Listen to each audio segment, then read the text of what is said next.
Last week I did a video about Prince Andrew in the news. To briefly sum it up, a former Home Secretary's letter to King Charles's private secretary was leaked to the tabloids, in which she questioned the processes involved in Ravec for removing Prince Andrew's security. And now he's in the news again this week.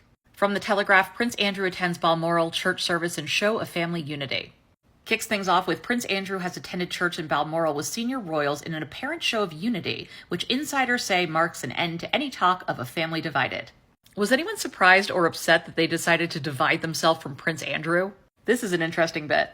It comes after rumors of a family rift and the fallout from the Duke's friendship with the disgraced pedophile financier Jeffrey Epstein, which forced him to stand down from frontline royal duties in 2019, as it should. But also nary a mention of the civil suit against Andrew in particular. It's a very downplayed way to discuss this. From the Daily Beast, King Charles welcomes Andrew back as part of the family in stunning royal reset. Nobody asked for this. I don't get the optics, but we will hypothesize at the end why this might be. Finally, for my sanity, here's an opinion piece from The Guardian. The Windsors are all about forgiving and forgetting when it comes to Prince Andrew. They've shown many a times that SA is a more forgivable sin than feeling like you aren't heard and represented and protected in the family and that there's racism. And she also discusses the seemingly quick movement of this. She even talks about how Prince Charles had to rehab his image after Diana passed away and how that took literal years. But now it's like Andrew's being driven by William and Kate, the family's biggest stars, to church. Nothing to see here. She also brings up that nothing is by happenstance in the royal family. They telegraph messages through who they're with, what they're wearing, etc. Quote, "So sticking a disgraced dimwit in the front seat of your car is not just some random thing that happens on a Sunday morning. This is a planned and choreographed moment with William as the designated driver." The ending is really good.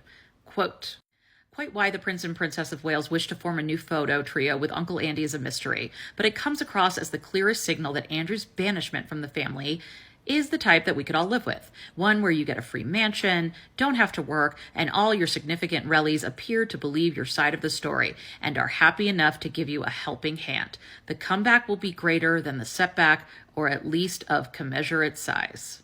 So why did the comms teams decide to do this? Because to be clear, I don't think William and Kate were gung-ho for Randy Andy to be in the car with them. What story are we trying to tell here and why? Is this supposed to be like William is showing kingly behavior by bringing the family back together? Or is it kind of Charles doing, but the optics of Charles being in the car with Andrew are just really bad? The thing with the leaked letter last week was that it was kind of seen as a warning shot to not question how things are done. And at first I thought maybe this is because obviously King Charles wants to distance himself from his brother. But maybe it was only supposed to be the appearance of that. Of Charles saying, no, we're not questioning procedural, but not necessarily that he's against Andrew being let back into the family, having taxpayer-funded security, etc. I mean, he can't get him out of his damn house. Is this, God, don't we just miss having Andy around? Or is it shoring up Prince Andrew to shore up his secrets? Because I fully believe that this man probably knows too much. And that if he feels like he has nothing to lose, that could be very harmful to the family. It's kind of a risk assessment question.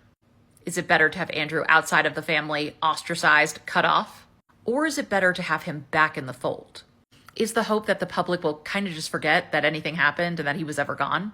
And is there a hope that the public will forget just how bad things were with Prince Andrew?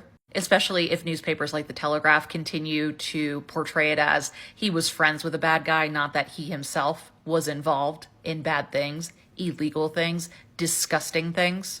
There's talk in this piece that what we're seeing now is what the previous monarch would have done during her reign.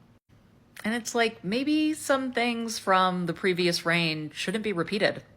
Perhaps, just spitballing here, accountability is a good thing. And to be clear, in this case, he just isn't a working royal. He gets to live in a mansion. He still has a stipend. I mean, this is his banishment.